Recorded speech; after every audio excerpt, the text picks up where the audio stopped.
Bring It, the Nerd Podcast. Hello and welcome to another edition of the Just Bring It podcast. As you hear it, by now I'm talking in English, but normally hört ihr mich in Deutsch, aber dieses Mal in English because I have an international guest. We just tried to find a date. Now it is here, and please welcome Peter Tihanyi. Hello. Hello, everyone. Thank you for having me. Yeah. And yes, the date is finally here and it's working. So, So, all good. Peter, you're back from 16-karat gold revenge in Frankfurt. Yes. How was it to compete with 𝗙𝗓𝗖 the second time? You came Well, up fourth the second time, right? Yes, exactly. So it was our rematch, and I had another chance to beat him, and unfortunately it didn't work out again. I mean, there is a reason why he won 16 carats. So yeah, but other than that, like working with him is always really good because I think he's one of the best in the ring. But also at the same time, it's also very tough. So yeah, I hope I can beat him one day. I'm speaking of 16-karat gold for all our listeners and viewers. Did we see some new shades from Peter Tihanyi at the finals? Like more, you you refused to give him a handshake and stuff like this? Yeah, but like, so just imagine it's 16 karat and you were like working for it the whole year or even more. And now it's your time to finally win 16 karat and it's not working out. I think the emotions you have there and like the stuff which is like going in your mind is just a lot. So that was the only reason I didn't shake his hand.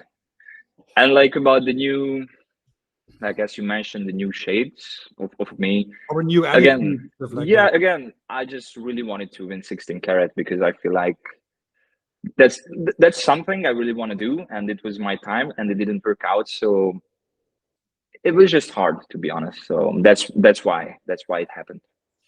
And I saw a difference between the first round match. It was against, just help me please, against Dr. Wagner.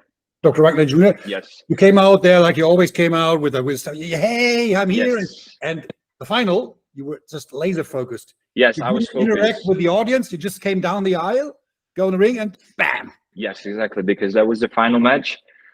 I had to focus. Like I really liked interacting with the people, but at that time it was more like, okay, this is the time. This is my chance. I have to win 16 karat. Would you say going through 16-karat gold tournament, every round becomes tougher and tougher, but you face some very, very different opponents? How do you prepare for your opponents then? Yeah, exactly. So I think it becomes tougher and tougher.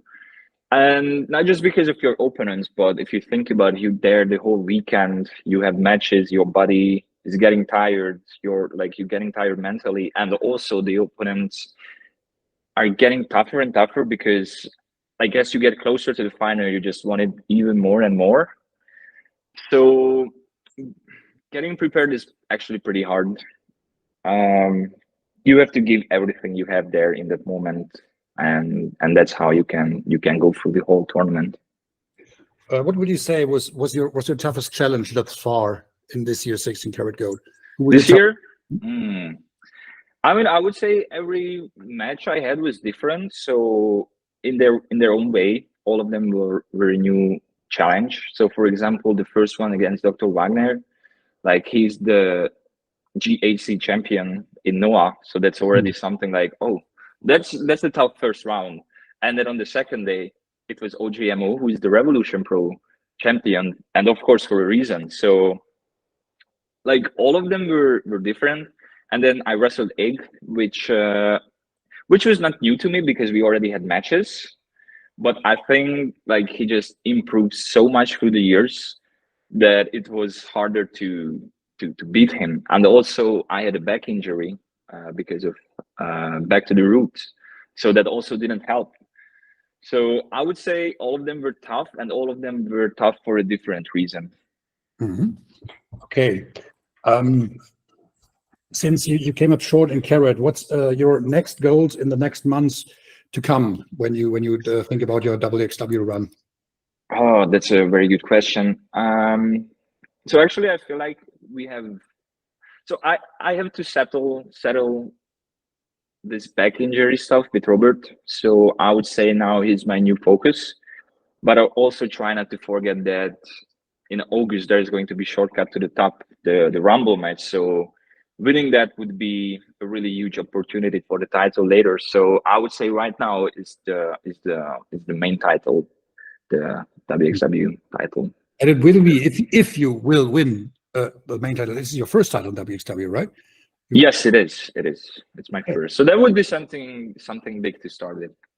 I'm asking because parallel to the WXW career, you have a career, so to say, in GWF in Berlin, right? Yes, exactly. You won the tag team title. Yes, I was the tag team champ there with 𝗙𝗙𝗏𝗧, and also now I'm the champion for Wrestling Cult.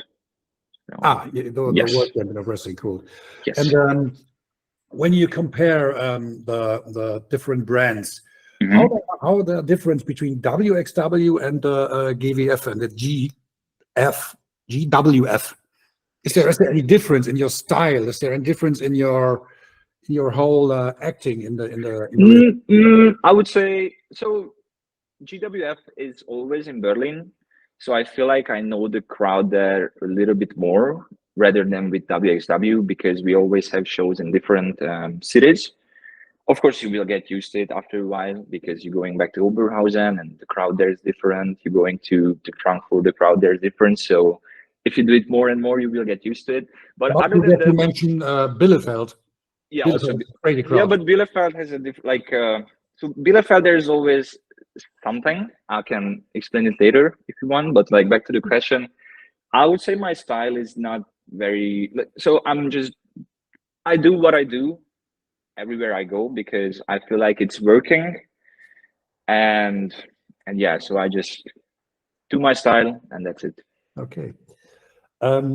What's this thing with Bielefeld? So with Bielefeld, yes. So the first time ever when I was there, it was in 2022 before 16 karat, 10 days before 16 karat, and I get injured there. So that's how it started. And then the next year, before Bielefeld, that's when I did the crossbody, which broke Robert's face. Right. And then it was another Bielefeld show, I think last year around fall somewhere, and I had to miss that. And this year, when there was another Bielefeld show, I got really sick, so I also had to cancel that. So I don't know, with Bielefeld, there is something going on.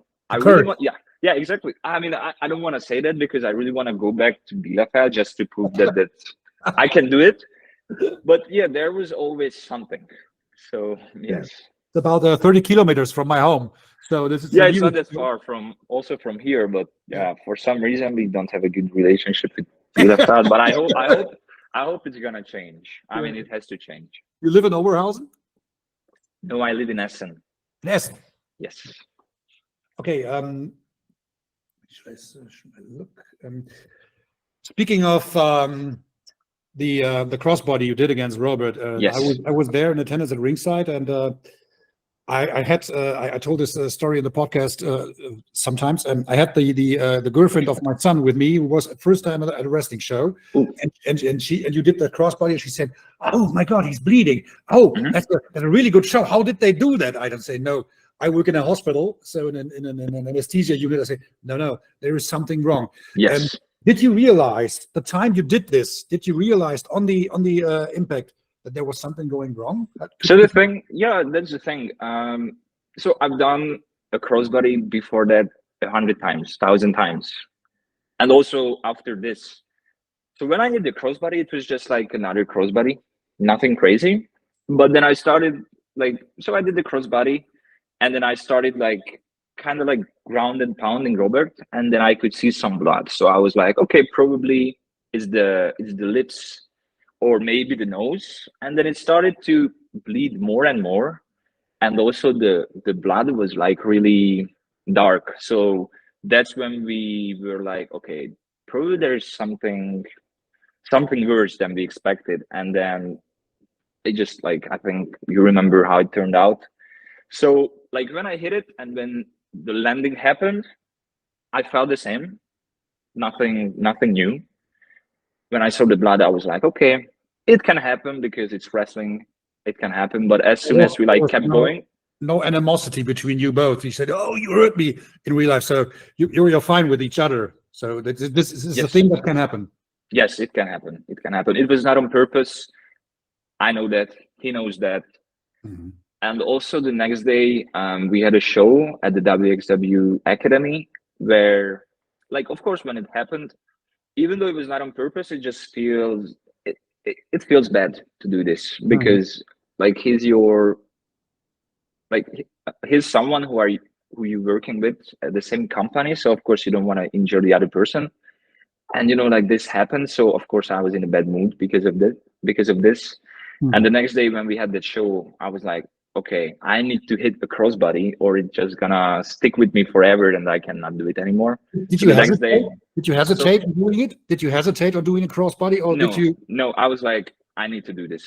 Yeah. Like I have to, because if I hesitate, that's gonna be the troublemaker, So yeah. Okay. As all of us know, you came from Hungary to Germany. Could you Yes. describe to our listeners and viewers the difference between the fans in Germany and Hungary? Is there a big difference? Is the scene different? Oh yeah, I would say the scene is different because it's way bigger here. I mean, Germany is way bigger than Hungary. That's obvious, and because of that, the wrestling is also bigger. There are more, like, a lot of promotions here. In Hungary, we have 3 promotions, and I would say, like, HCW, which, like, that's where I started. That's the biggest one. And if someone watches HCW, I think they kind of know about the other 2 promotions. So I would say the fans are always the same. But in Germany, because there are a lot of promotions, a lot of cities, it's like always new people. Of course, you have the people who are always there, but I would say you meet more new people than in Hungary. So yeah, like, because of that, I think it's hard to it's like, yeah, there is going to be differences for sure, and that's because of these reasons. And how big are the venues in Hungary where you wrestling? So actually, for HCW, I would say, so we had shows with 1,200 people, which for Hungarian standards and for wrestling standards, I would say it's pretty good. But HCW runs their shows in a boxing venue, so it's not just a boxing venue, but also a boxing school. So because of that, the lights are already there, the sound system is already there, and also they have the seats already there. So most of the times the shows are 400 up to 650 people, which is pretty good for every show. For Passion Pro, it's a little bit smaller, but also, like, they didn't, so the idea of the whole promotion was different, so that's why it was also it was a little bit like PWG style, like smaller venues, smaller crowd, but those, like, the people that are really hardcore wrestling fans. And there's the third one, which is XWP. That's like a smaller promotion that's up like in the north of Hungary. So that's more about their local talents, and that's the smallest one. But also it's kind of like, it has to be like that, because that's like, they try to focus on that part and not on the whole country. And you did your first steps inside the ring at HCW. Yes, exactly. And you trained by Icarus and Dover, right? Yes, exactly. And they were trainers. Would you say that they are your biggest influence when it comes to your in-ring style, when it comes to your wrestling skills and abilities, or are there others who influenced you? So I would say, the way you act right now. Yeah, I would say maybe not my in-ring style, because so the stuff I do it because I like to do it, and I like this kind of style. But just like everything I learned from the basics to more advanced stuff, it started with them, and I'm like up to this day I still like ask for advice from them. So if, like, I would say it's not just about the moves. So everyone can learn the moves, but but they helped me with a lot of aspects of wrestling, let's say business wise, or just character wise, or promo wise, or every other aspect of wrestling. And also not just in wrestling, but to be honest, because so I started when I was 12, and so now I'm doing this for almost 12 years, and we know each other for 12 years. So they also helped me a lot in my personal life, not just in my wrestling career. Mhm. Yeah. And since I started working with WXW, also Robert 𝗙𝗚𝗓𝗏 is one of these figures. So yeah, and I would say the same about him. It's not just about my wrestling, but also about my personal life. And he was the one who convinced you to go as a trainer and to move to Essen to be a full-time WXW employee, right? I mean, so I became a trainer in Hungary when I turned 18. They were asked me if I would love to try it out, and I said yes, of course, I want to do it. And then I really, really liked it. And after a while, it was just me. So I was running all of the classes, and Dover realized that, and he realized he could rely on me with these kind of stuff. So so I became the head coach there, I would say. Of course, Dover was still the owner of the whole thing, and he was the main boss, but I was the head coach. And when I started working for WXW, I also had opportunities sometimes to run some classes here for the academy. And when the injury of Robert happened, like that was the first time where I stayed here for 2 weeks, and also rotation was out because he had an injury.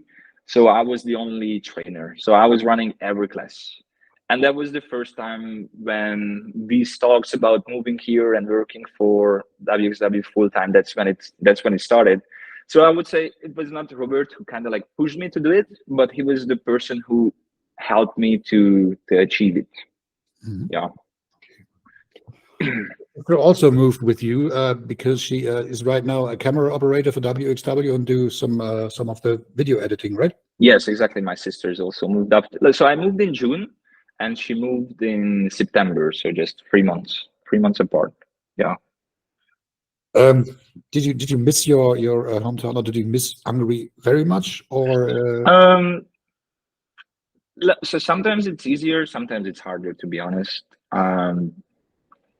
Yeah. So let's say when you are here for 16 karat, you're living your best life, and when it's over. Yeah. And it's like, okay, now back to reality. That's when like these problems can hit you. So like in these harder time periods, you also like start missing your home more, and your friends and your girlfriend and family and everything. Because like I was living there for 23 years. Like I grew up there. So of course it's like, it was a huge change to move to a different country where I don't speak the language.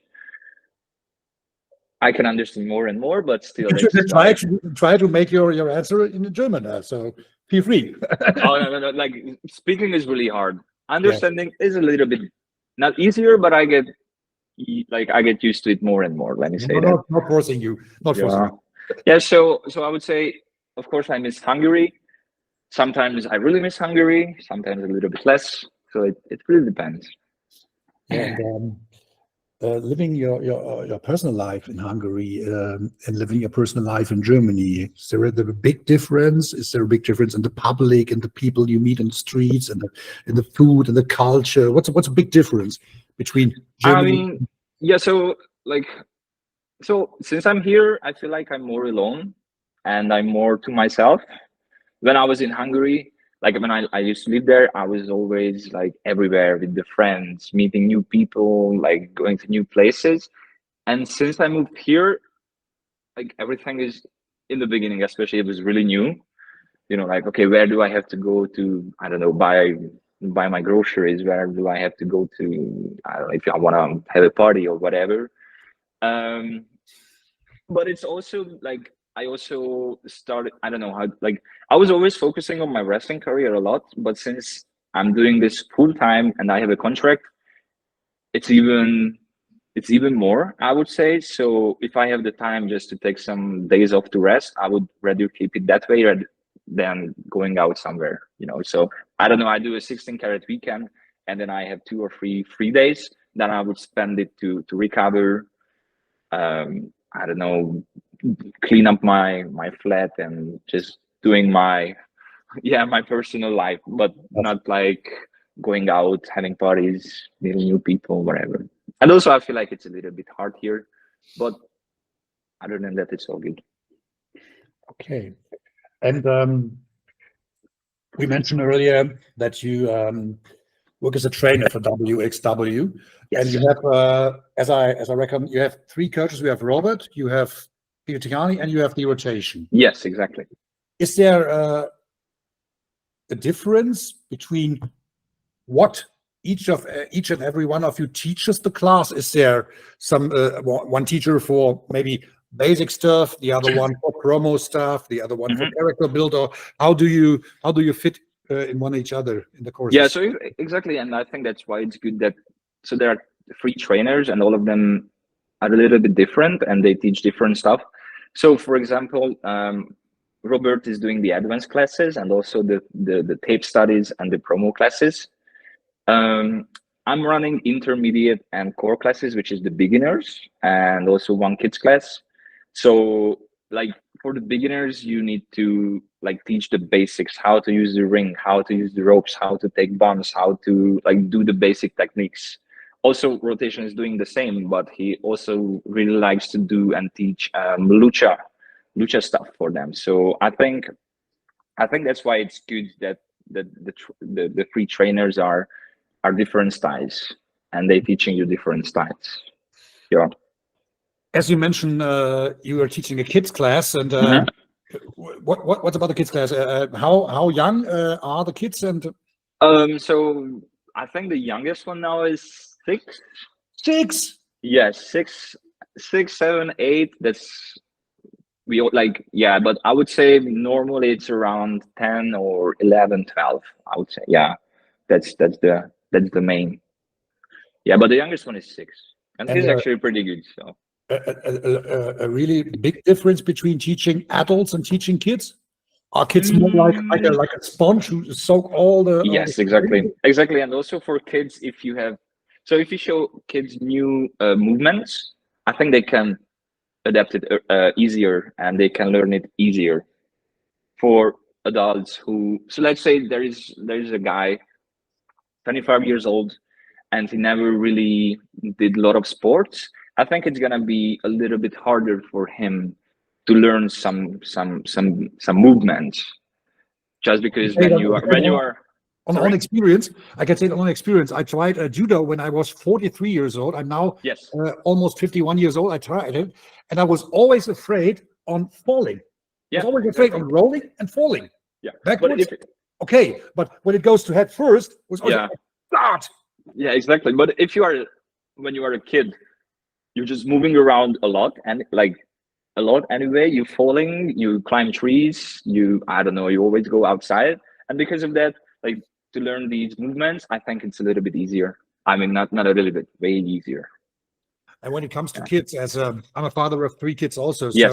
So the question is, do you think that wrestling helps kids in personal life and getting confidence and getting stuff like this? Can you give us some insights on this? Yeah, I think for sure. So also, if you're young and if you're a kid and you move around a lot, that's gonna also help your nervous system to develop differently. So I think if you're doing sports when you are younger, like later learning new stuff in school or in just life, it's gonna be easier because of the nerves in your brain. That's how they develop differently. Of course, I'm not a doctor or anything, so I don't know like exact details, but like, yeah, this is a thing. So, and that's, yes, as you mentioned, also it can help your what's the word?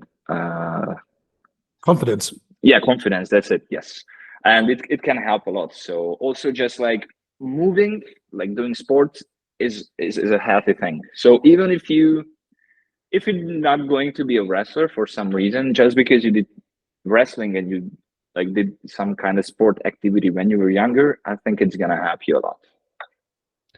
And speaking of your own development in wrestling, you mentioned as you started as you were 12 years old, right? Yes, exactly. How long does it take before your trainer said, "Oh, Peter, little boy, you're ring ready. You can have your first match"? Yeah, so that I think this is the question which is the hardest to answer. So it's someone asked me, okay, if I start wrestling, how long is it gonna take me to be an active wrestler? It's like, I'm sorry, but I cannot tell you if it's gonna take 1 year, 2 years, 6 months, 3 months. It's like, it's really hard to tell. So when I started as a kid, as when I was 12, in Hungary there is a rule that you cannot do shows or you cannot have matches until you are 18. So because of that, it took me 6 years to actually start having matches. But I know that in different countries it is different. Sometimes you can have matches at 16 or even 14, or I don't know. But yeah, it's really hard to tell. I think it's really up to the person, because every person develops differently. So it's really hard to tell. Also, if someone is doing more and training more, then probably he can make his debut earlier. So I think it's like, this is the question where I'm like, I don't know. It's up to you. We will see. Okay. Yeah. Speaking of being ring ready, or speaking of having your first match, is there a decision between or an argument between the rotation, Robert, and you, when you say, okay, you're ring ready, we test you at the academy show, or is it the last word has the head coach alone, or is Yes, it? of course. No, so let's say we think about someone that he's ready and he should have matches, and Robert thinks that's not the case. So he's the head coach for a reason. So if he says no, then it is what it is. But also, if he thinks that someone is ready, he's going to ask us what we think about it. So it's not just like, okay, Robert's gonna decide that it's going to happen and that's it. But we try and we work together. So yes. Can you give us an insight on is there a guy in the academy who's training right now who we definitely have to look for? Can you tell us? Yes. I don't know if I should already spoiler the name, but so not that long ago, we said someone in the advanced class that you should make a gear for yourself, and after that, you are ready to start working on the heat shows at the academy. Cool. Yeah, and also we have some guys with potential, so I think it's gonna be great. Keep our eyes open. Yes, exactly. And let me see. This is a question I ask every wrestler and every active sportsman, which I have on the podcast. The most of the time you work in WXW, all of the time you work as a face, as a fan favorite. And was there a time in your career when you worked as a baddie? Actually, yes. So I made my debut in 2018. That was my first official match, I would say. Before that, I had some smaller matches, but I was a face all the time. And I think in 2018-ish, or maybe it was 19 already, I don't really remember.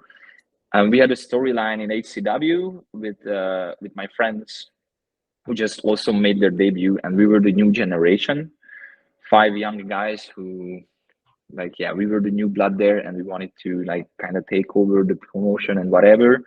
And we were the young juveniles. So yeah, at that time I was a heel.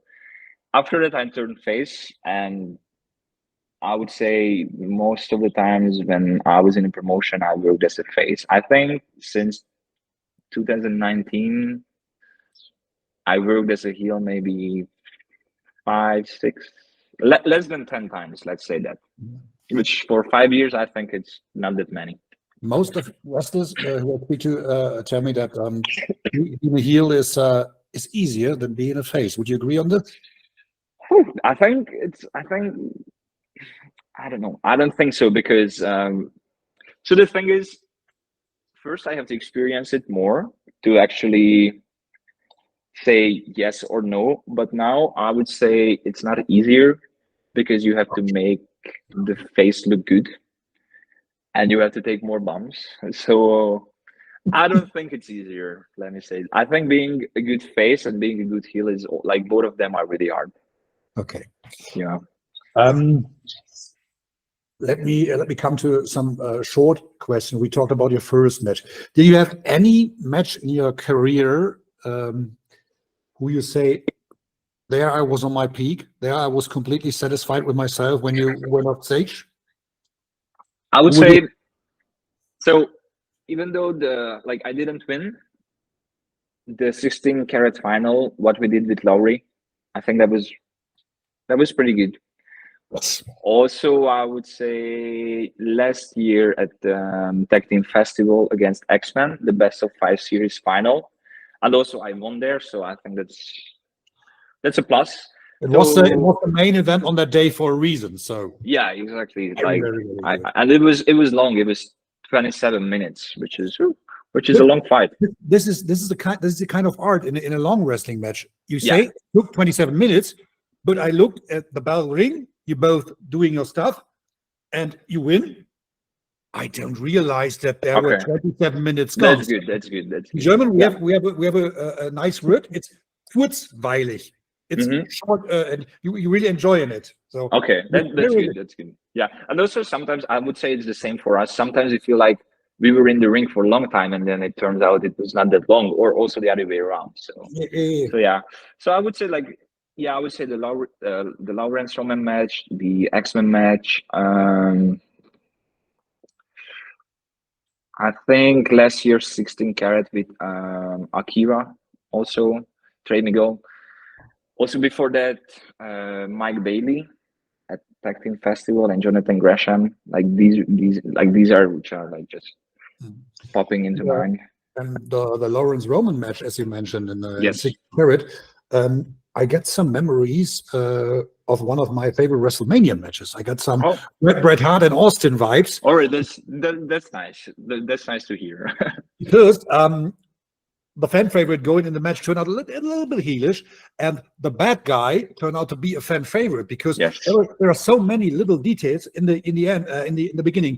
I think Roman got out first, right? Roman got out first. Yes, and he's not doing the amboss fist, so he there you go. To his hands up. So there are some little details, and he's going to you in the corner. He's offering you a handshake or stuff like this. You got me for a second. You turned your characters slightly around. So I was very curious.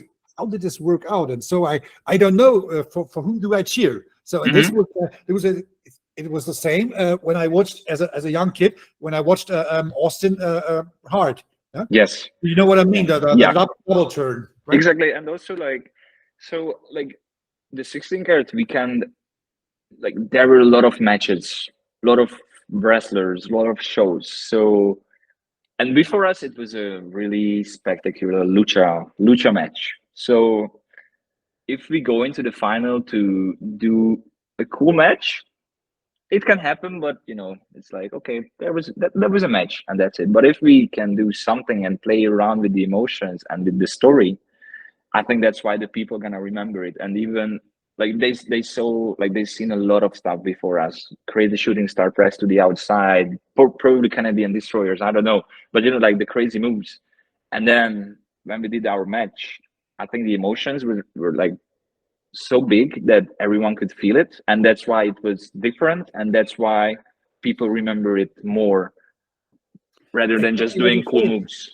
Exactly what you're saying. When you look back at the karat when Robert and Gresham were in, yes, it was also a crazy lucha match before. It was really, really great. It was really, really entertaining. But when Tommy Geeson says the wrestling world looks to Oberhausen, shit getting serious, and when Robert and Jonathan Gresham wrestle and the whole locker room's coming and doing the mad thing, you know what I mean? Yes. Here is something special to happen. But normally the locker room didn't come out and make this kind of stuff. Exactly. So, for me, it's more important in a karat final to do a character-based wrestling match than something spectacular. And you both did exactly that. You had me.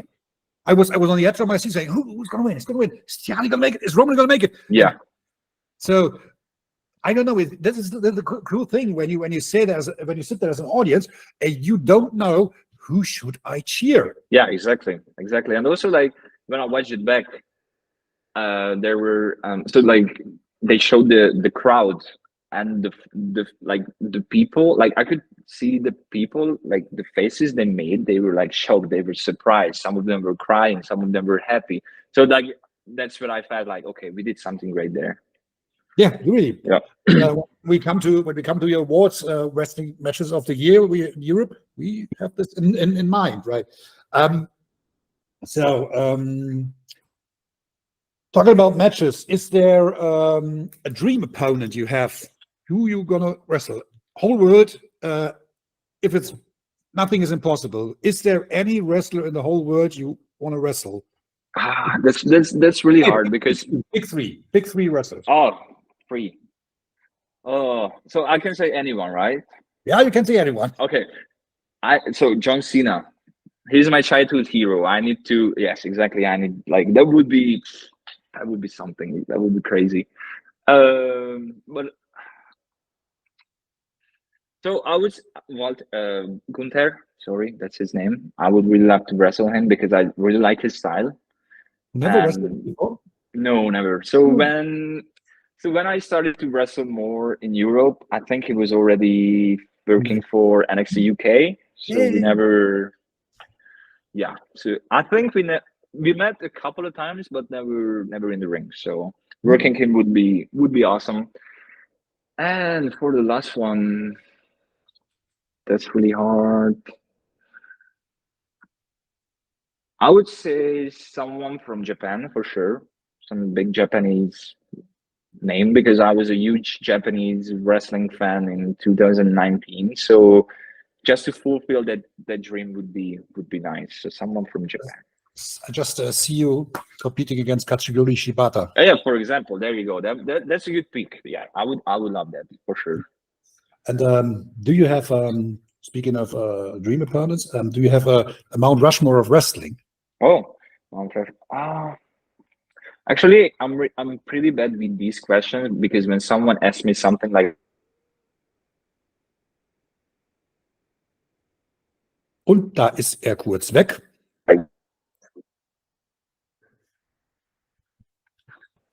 You were just gone for a second, so. Yeah, same. So, all right. So, yeah, when someone asks me this, it's like my mind just stops working, and it's really hard to say, like a Mount Rushmore.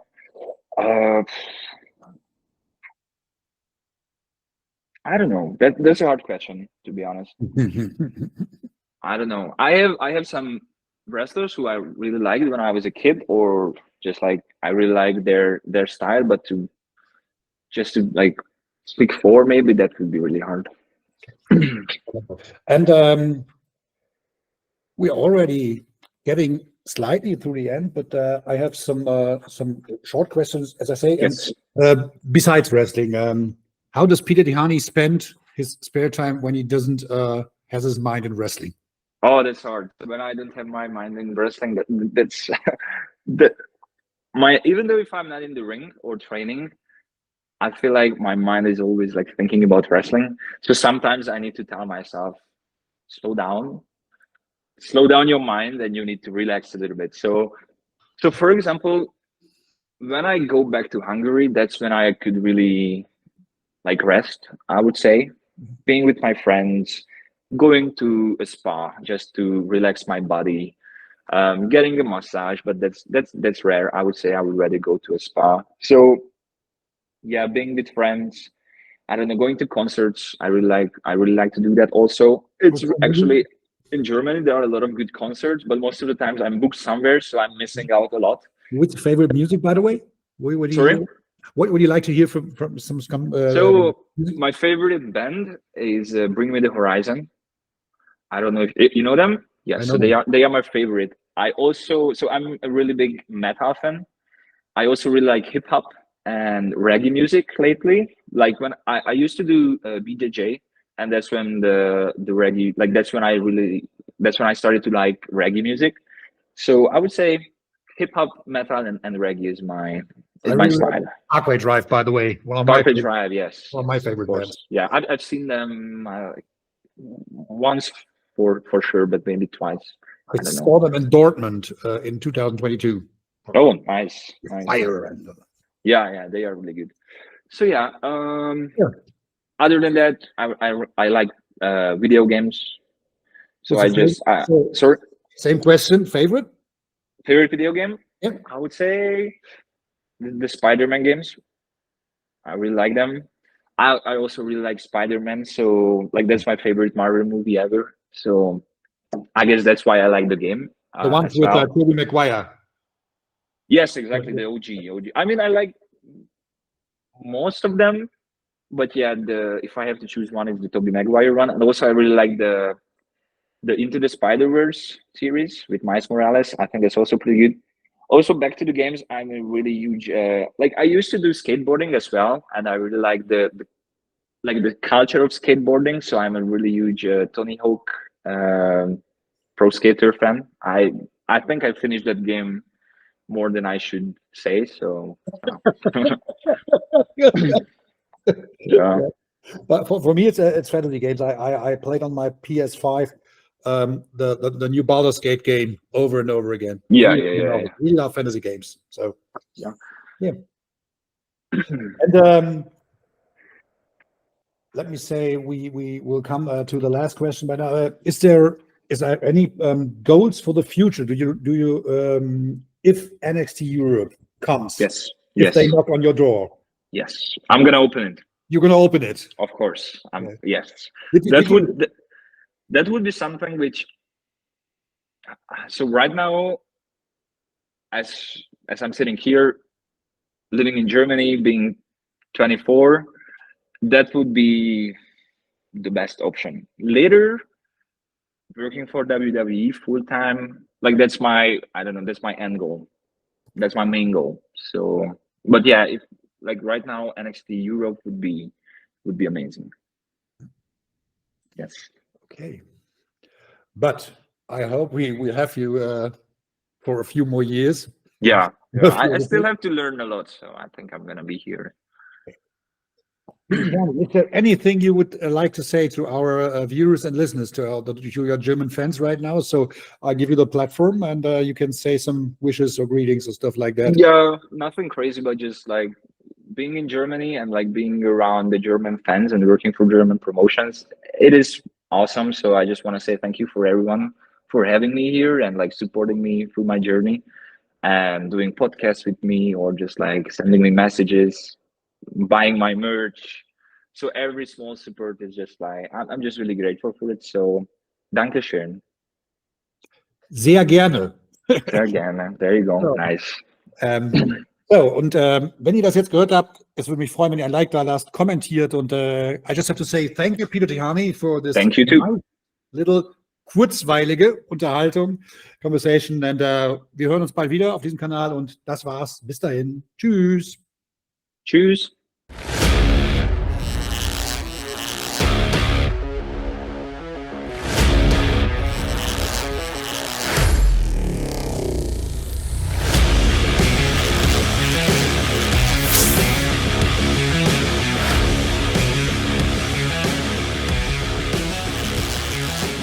𝗙𝗘𝗏𝗟𝗏, and you're listening to Just Bring It, the Nerd Podcast.